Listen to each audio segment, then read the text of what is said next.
सुप्रभात बच्चों, Shri Kheteshwar English academy के YouTube चैनल पर आप सभी का हिंदी की कक्षा में स्वागत है। हम आरंभ करते हैं पाठ 2 तुलसीदास। हमने ये पाठ शुरू कर दिया था हमारी पहली कक्षा में ही। तो इसके अंतर्गत आपको बताया गया था कि तुलसीदास का जन्म संवत 1589 में हुआ था और इनकी मृत्यु 1680 में हुई थी। जन्म कहाँ हुआ था? उत्तर प्रदेश के बांदा जिले के राजापुर गांव में हुआ था। इनके जीवन परिचय के बारे में, इनकी साहित्यिक कृतियों के बारे में आपको मैं बता चुकी हूँ। तो इसका पहला पद हम लक्ष्मण परशुराम संवाद पढ़ रहे थे और लक्ष्मण परशुराम संवाद का हम पहला पद पढ़ चुके हैं। एक बार फिर से इसे मैं आपको संक्षेप में इसकी पुनरावृत्ति कर देती हूँ ताकि यदि आपको कोई डाउट्स रह गए हों तो वो भी सारे क्लियर हो जाएंगे। तो हम शुरू करते हैं लक्ष्मण परशुराम संवाद, पेज नंबर 5। और आपकी पाठ्य पुस्तक का नाम तो आप सबको पता चल ही गया है। आपकी पाठ्य पुस्तक का नाम है क्षितिज। तो हम शुरुआत करते हैं।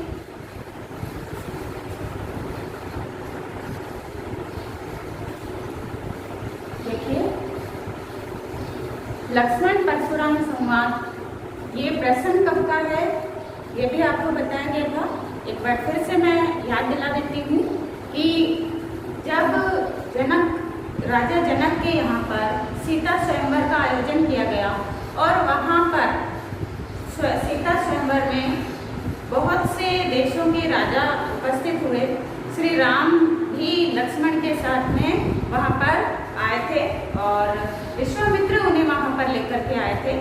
तो श्री राम ने वहाँ पर भगवान शिव का धनुष तोड़ दिया था और इसके बारे में जब परशुराम को पता चला तो परशुराम बहुत ही क्रोधित हुए और क्रोध से भरे हुए वे राज दरबार में पहुँचे।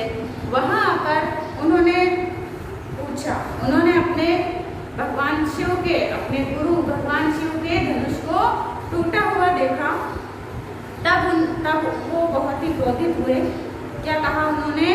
नाथ संबुधनु भंज निहारा, होहै क्यों एक दास तुम्हारा। आयसु कही किन मोही, सुनी रिसाई बोले मुनि कोही।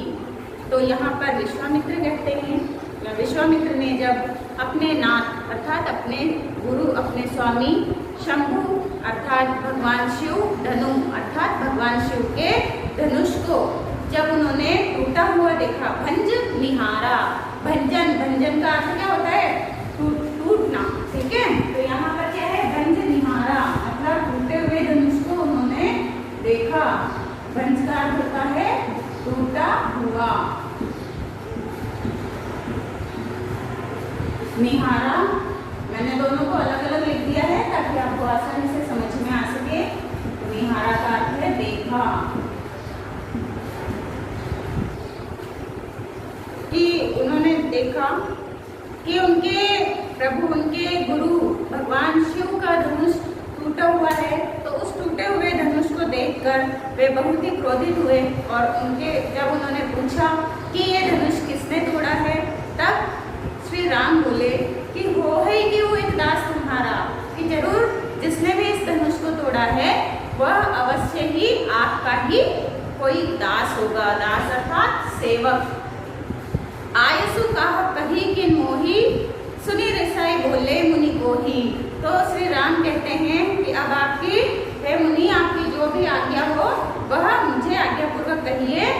तो श्री राम के ये वचन सुनकर परशुराम बहुत ही क्रोधित होकर बोले। देखिए, यहाँ पर परशुराम के स्वभाव के बारे में भी बताया गया है कि परशुराम बहुत ही अधिक क्रोधी स्वभाव के थे। उनके क्रोध से सभी भयभीत होते थे, डरते थे।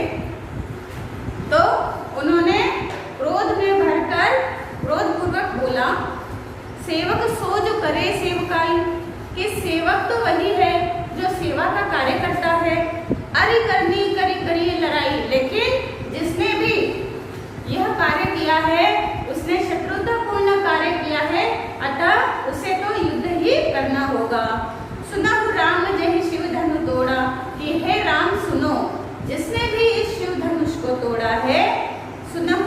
जेहि अर्थात जिसने भी इस शिव धनुष को तोड़ा है। देखिए एक एक लाइन को आप उनके शब्दों पर जोर दीजिए, उन पर ध्यान दीजिए। यदि आप एक एक पंक्ति के एक एक शब्दों पर ध्यान देंगे तो आप देखेंगे कि इसकी भाषा बहुत ही सरल है और आपको बहुत जल्दी आसानी से समझ में आ जाएगी। तो एक एक शब्द को समझिए और उस पर ध्यान दीजिए पंक्ति पर कि ये पंक्ति में क्या कहना चाहते, तो आपको बहुत जल्दी समझ में आएगा।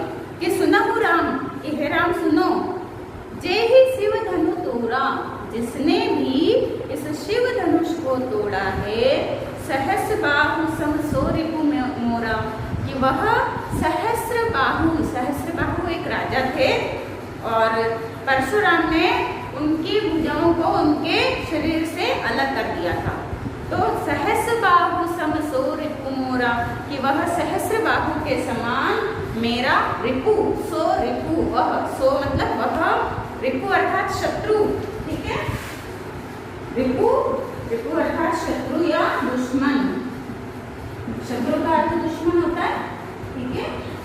तो रिपु अर्थात शत्रु और किसके समान, सहस्र बाहु के समान, कि जिसने भी इस शिव धनुष को तोड़ा है वह सहस्र बाहु के समान मेरा शत्रु है। किसने कहा ये? परशुराम ने क्रोध से भरकर कहा।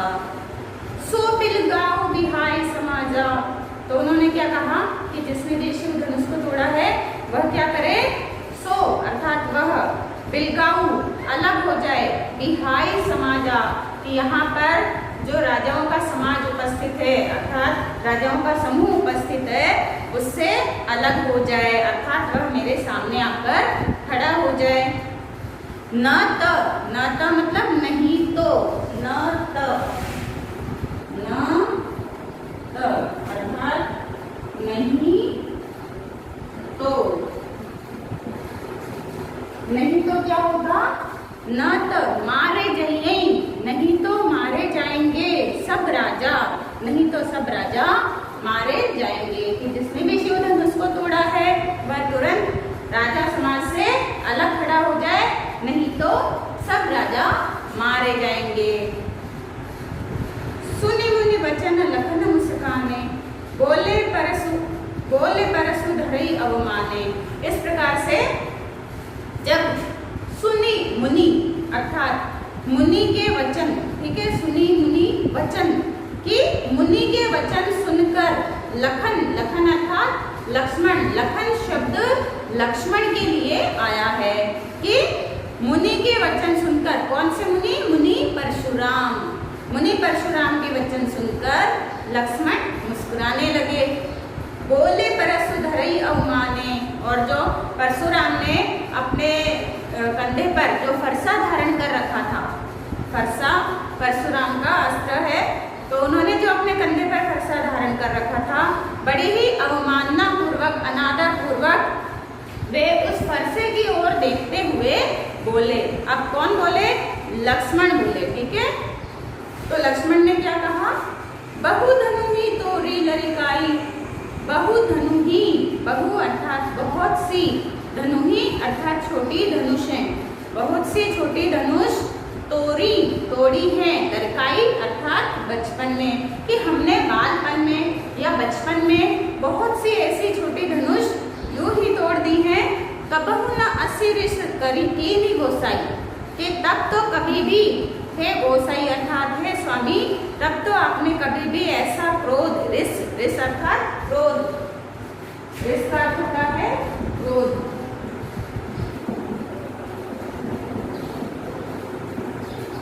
कि हमने बचपन में बहुत सारी ऐसी धनुष तोड़ी, परंतु हे स्वामी, गोसाई अर्थात हे गोसाई, हे स्वामी, कभी भी आपने ऐसा क्रोध पहले नहीं किया। कौन कह रहे हैं? ये लक्ष्मण परशुराम से कह रहे हैं। एहि धनु पर ममता के हेतु, इसी धनुष पर आपकी इतनी ममता क्यों है? किस कारण से है? एहि हेतु अर्थात किस कारण, एहि हेतु अर्थात हेतु का अर्थ होता है कारण, हेतु, हेतु का अर्थ होता है कारण। किस हेतु अर्थात किस कारण से है। ठीक है, एक एक शब्द पर ध्यान दीजिए, एक एक पंक्ति को समझिए कि यही धनु पर ममता के ही हेतु, कि इसी धनुष पर, जिसको श्री राम ने तोड़ दिया था, कि इसी धनुष पर, यही मतलब इसी, ठीक है, यही धनुष पर, इसी धनुष पर ममता के ही हेतु, किस कारण से आपकी इतनी अधिक ममता है, किस कारण से इससे आपको इतना स्नेह है।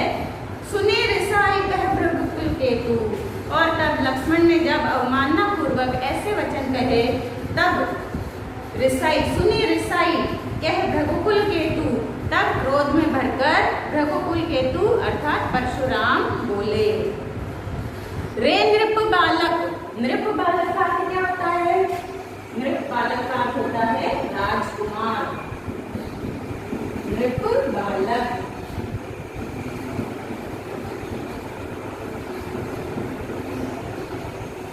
ठीक है, तो नृप, नृप का अर्थ होता है राजा, और बालक अर्थात कुमार या पुत्र, तो राजा का कुमार अर्थात राजकुमार। तो देखिए, और भृगुकुल केतु शब्द किसके लिए आया है? परशुराम के लिए आया है। भृगुकुल केतु शब्द का प्रयोग परशुराम के लिए क्यों किया गया है? तो परशुराम भृगुकुल के थे और इसी कारण से उनको उस भृगुकुल की पताका को फहराने वाला अर्थात उसको आगे बढ़ाने वाला कहा गया है। रे नृप बालक काल बस, बोलत तो ही न संहार, धनु ही सम त्रिपुरारि धनु, विदित सकल संसार। क्या कहा? क्रोध में भरकर परशुराम बोले कि हे राजकुमार, तुम काल के वश में होकर ही, काल अर्थात मृत्यु, काल का अर्थ यहाँ पर क्या है? काल अर्थात मृत्यु, कि हे राजकुमार, तुम काल के वशीभूत होकर ही संभल कर नहीं बोल रहे हो, संभाल कर नहीं बोल रहे हो, मतलब बिना सोचे समझे बोल रहे हो। धनु ही सम त्रिपुरारि धनु, विदित सकल संसार, कि ये विदित अर्थात जानता है, सकल, सकल अर्थात संपूर्ण संसार, कि ये सारा संसार जानता है कि धनु ही सम त्रिपुरारि धनु, ये त्रिपुरारि अर्थात तीनों लोकों के स्वामी, कि ये धनुष तीनों लोकों के स्वामी भगवान शिव का धनुष है, और इसके सम अर्थात समान, कि इसके समान इस संसार में अन्य कोई धनुष नहीं है। वे क्या कहते हैं कि शायद तुम काल के वश में होकर, मृत्यु के वश में होकर संभल कर या सोच समझ कर नहीं बोल रहे हो, क्योंकि ये सारा संसार जानता है कि ये कोई साधारण धनुष नहीं, बल्कि ये तीनों लोकों के स्वामी भगवान शिव का धनुष है, जिसके समान इस संसार में कोई धनुष नहीं है। तो यहाँ तक आपको बहुत अच्छी तरह से समझ में आया होगा। अगला पद हम देख लेते हैं। लखन कहा हसी हमरे जाना, सुनहु देव सब धनुष समाना। लक्ष्मण कहाँ चुप रहने वाले थे, और क्योंकि ये तो पूरा प्रसंग ही लक्ष्मण परशुराम संवाद है, तो अब लक्ष्मण और परशुराम में वाद विवाद होता है। और जब परशुराम उस धनुष के बारे में लक्ष्मण को बताते हैं, तब लक्ष्मण फिर से कैसे उत्तर देते हैं और क्या कहते हैं, ये देखिए। लखन कहा हमरे हसी जाना, लक्ष्मण हंसते हुए कहते हैं, लक्ष्मण मुस्कुराते हुए कहते हैं कि मेरे जान में तो, अर्थात मेरी समझ में तो, सुनहु देव सब धनुष समाना, हे देव, देव कहकर यहाँ पर परशुराम को संबोधित किया गया है कि हे मुनिवर, मेरी दृष्टि में तो सभी धनुष एक समान हैं। जब कहते हैं ना कि ये सारा संसार जानता है कि भगवान शिव के धनुष के समान कोई दूसरा धनुष, कोई अन्य धनुष नहीं है, तब लक्ष्मण कहते हैं, मुस्कुराते हुए लक्ष्मण कहते हैं कि मेरी समझ में तो सभी धनुष एक समान होती हैं। काशति लाभ हानि, काशति लाभ जून धनु तूरे, क्या कहते हैं वे कि काशति, क्षति अर्थात हानि, ठीक है, क्षति का अर्थ होता है हानि, तद्भव शब्द है ये क्षति, क्षति का अर्थ होता है हानि। तो वे कहते हैं काशति लाभ, कि इस जून, जून अर्थात पुराना, जून का अर्थ किसी पुरानी वस्तु के लिए जूना शब्द प्रयोग में लाते हैं। तो यहाँ पर इस जून का अर्थ क्या है? पुराना।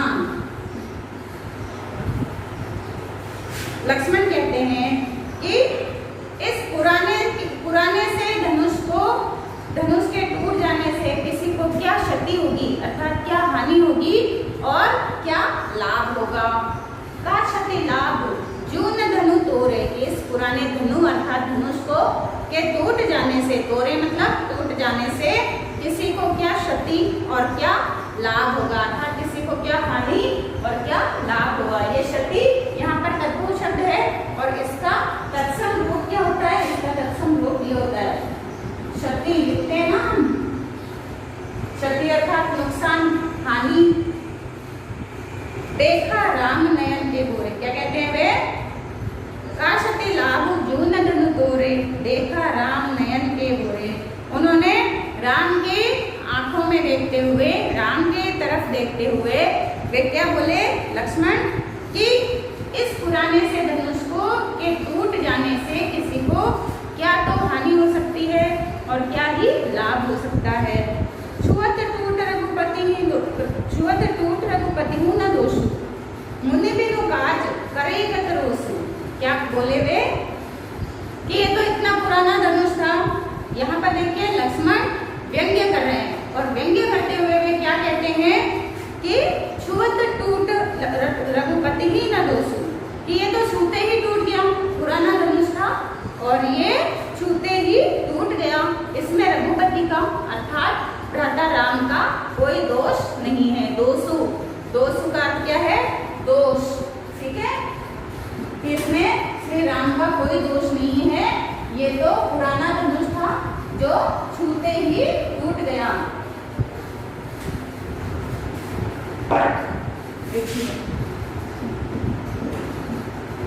ये सारे तद्भव भाषा में लिखे गए शब्द हैं और ग्रामीण शब्दों का प्रयोग भी इसमें बहुत हुआ है। दोष अर्थात हम लिखते हैं ना दोष। तो जहाँ कहीं भी ये वाला स्व आता है उसको स यही लिखा जाता है अपनी भाषा में। ठीक है, तो वे कहते हैं, लक्ष्मण कह रहे हैं कि छुअत टूट रघुपति हूँ न दोषु, कि ये तो इतना पुराना धनुष था कि श्री राम के छूते ही टूट गया। इसमें रघुपति का अर्थात श्री राम का कोई दोष नहीं है। मुनि बिनु काज करी कत रोसु, है मुनि आप बिनु काज अर्थात बिना कारण के, हम कहते हैं ना बिना काम की, तो वे कह रहे हैं कि मुनि बिनु काज, है मुनि आप बिना ही कारण के करिए कत रोसु, कि इतना क्रोध क्यों कर रहे हैं। मुनि बिनु काज करिए कत रोसु, रोसु अर्थात क्रोध करना, कि है मुनि आप बिना कारण भी इतना क्रोध क्यों कर रहे हैं। ये तो पुराना सा धनुष था जो राम के छूते ही टूट गया। बोले चितय परसु की ओरा, रे सठ सुने ही सुभाव न मोरा। अब यहाँ पर जब लक्ष्मण ने ऐसे वचन कहे तो परशुराम उसका उत्तर देते हुए क्या कहते हैं, बहुत ही क्रोध से भर गए परशुराम और वे बोले कि बोले चितई, चितई अर्थात होता है देखना। ठीक है, चितई देखना,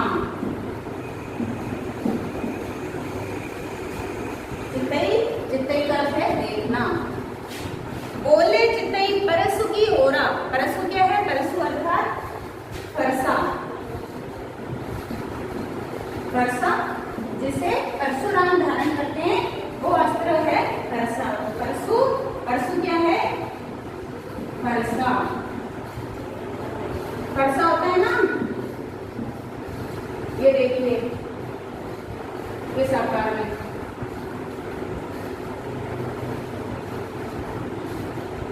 ठीक है, इस तरह का फरसा होता है, बहुत ही तेज धारता होता है और परशुराम का ये अस्त्र था।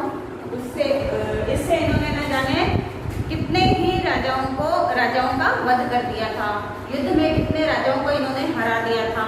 तो देखिए, बोले चितई परसु की ओरा, अपने फरसे की तरफ देखते हुए बोले, कौन बोले? परशुराम। परशुराम अपने फरसे की तरफ देखते हुए बोले, रे सठ, सठ अर्थात मूर्ख, क्रोध में आ गए थे, ठीक है, सठ का अर्थ है मूर्ख।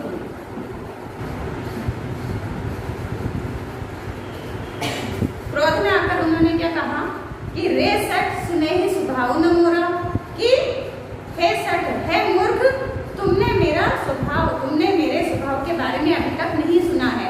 मतलब वे उसे, लक्ष्मण को एक छोटा बालक ही समझ रहे थे, एक ना समझ बालक समझ रहे थे, और ऐसा जानकर भी उन्होंने लक्ष्मण से कहा कि उन्होंने अपना फरसा उसे दिखाते हुए, फरसे की ओर देखते हुए लक्ष्मण से कहा कि हे मूर्ख, तुमने अभी मेरे स्वभाव के बारे में नहीं जाना है, तुम मेरे स्वभाव को नहीं जानते।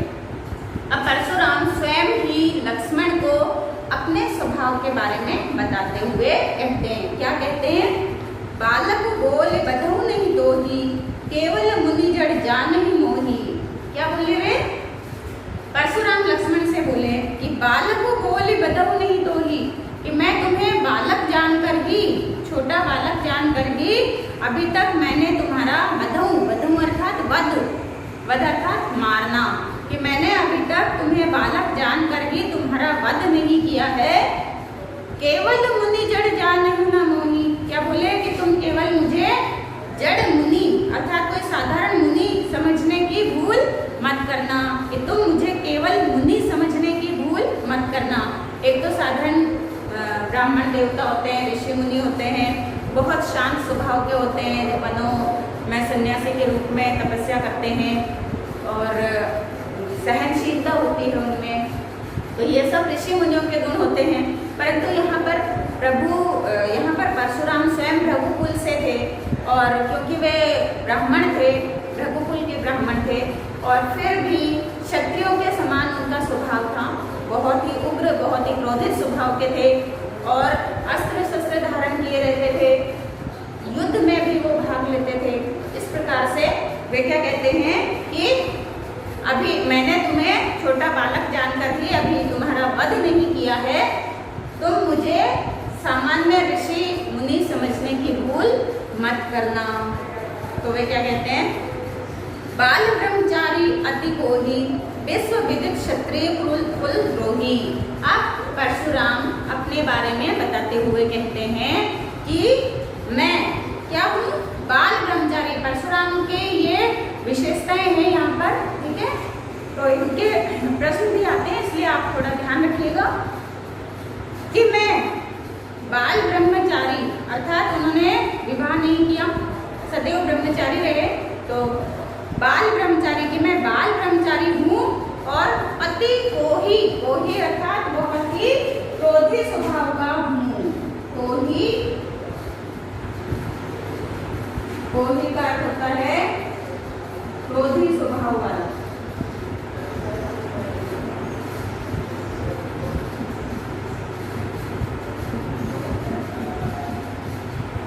वे बोले मैं बाल ब्रह्मचारी और क्रोधी स्वभाव का हूँ, विश्व विदित क्षत्रिय कुल द्रोही, और ये विश्व अर्थात ये पूरा संसार, विदित अर्थात जानना, ठीक है, विदित का अर्थ होता है जानना।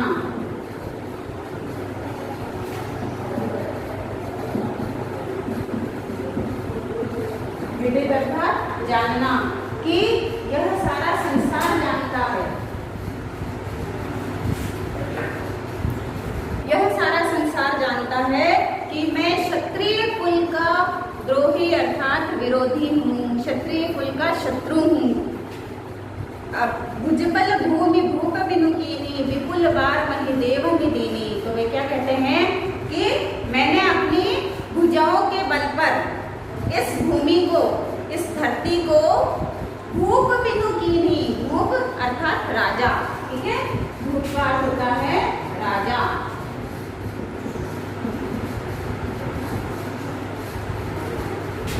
राजा का पर्यायवाची शब्द है भूप, और एक पहले भी आ चुका है राजा का पर्यायवाची नृप, ठीक है। तो देखिए क्या कहते हैं वे कि मैंने अपनी भुजाओं के बल पर इस धरती को राजाओं से विहीन कर दिया है। कितनी ही बार राजाओं से विहीन कर दिया है?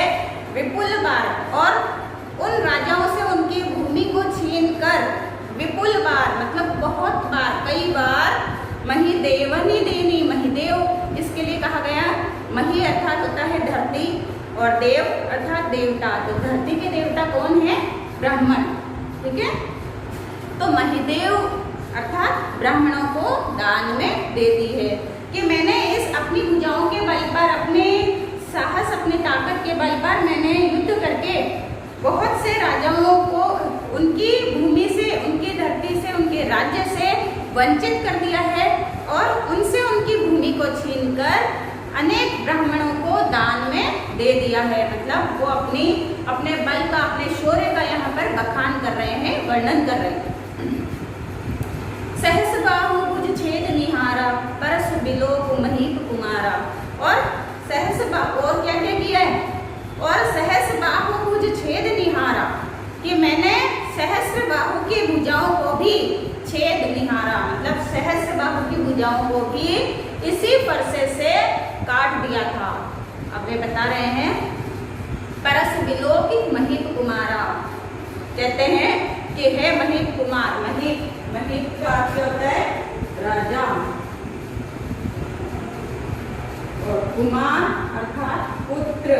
तो महीप कुमार का अर्थ क्या हो गया? राजकुमार।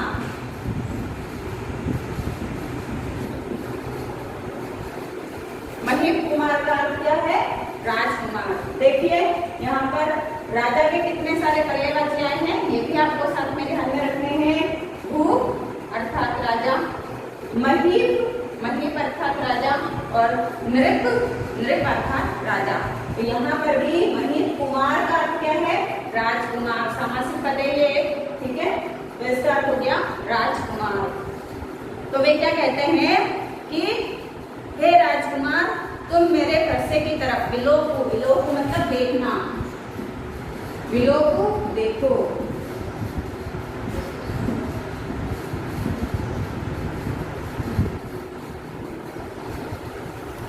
विलोकु अर्थात देखना। तो वे राजकुमार अर्थात लक्ष्मण को संबोधित करते हुए कहते हैं कि हे महीप कुमार, तुम मेरे इस फरसे को देखो, मैंने इसी फरसे से सहस्र बाहु की भुजाओं को काट डाला था। तो इस प्रकार से अपनी वीरता, अपने बल, अपने शौर्य का वर्णन, अपने स्वभाव का वर्णन परशुराम स्वयं अपने मुख से लक्ष्मण के सामने कर रहे हैं। तो वे अपने स्वभाव के बारे में क्या बताते हैं?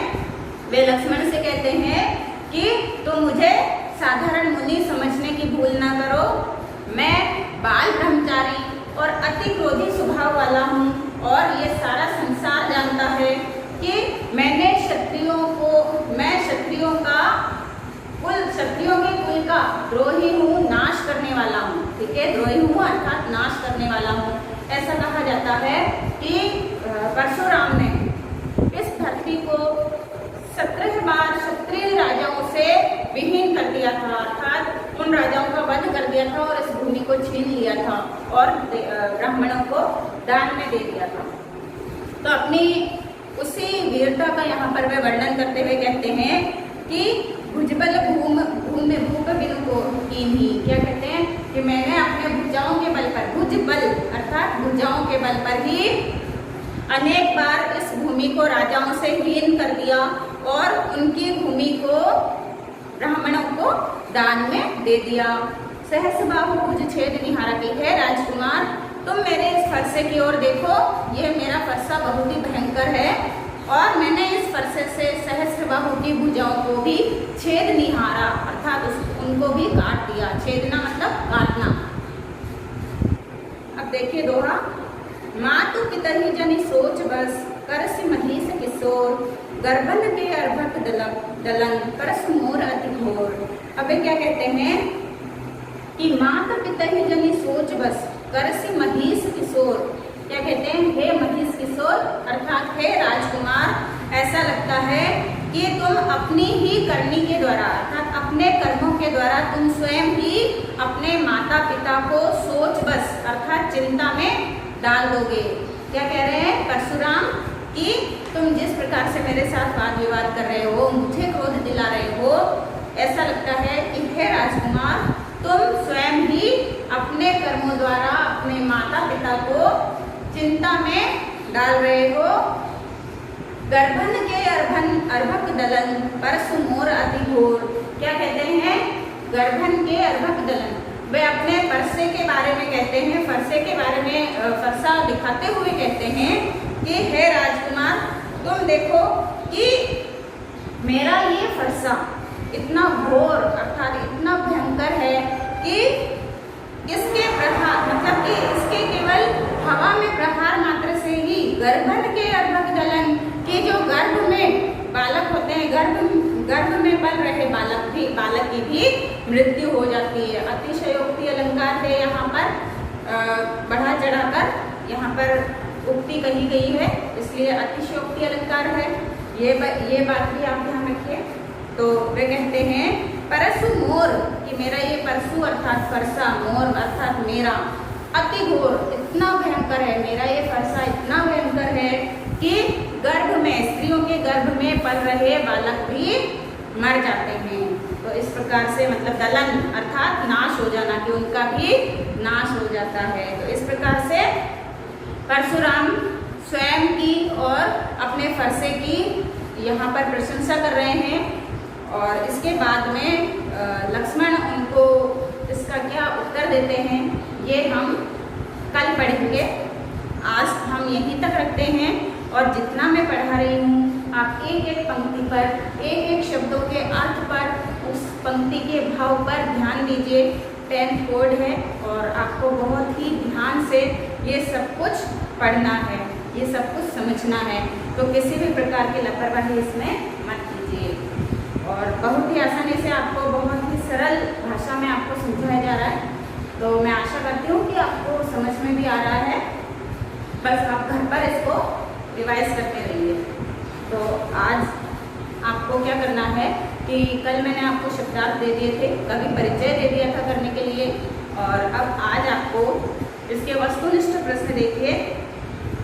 भृगुसुत से क्या तात्पर्य है? भृगुसुत से क्या तात्पर्य है?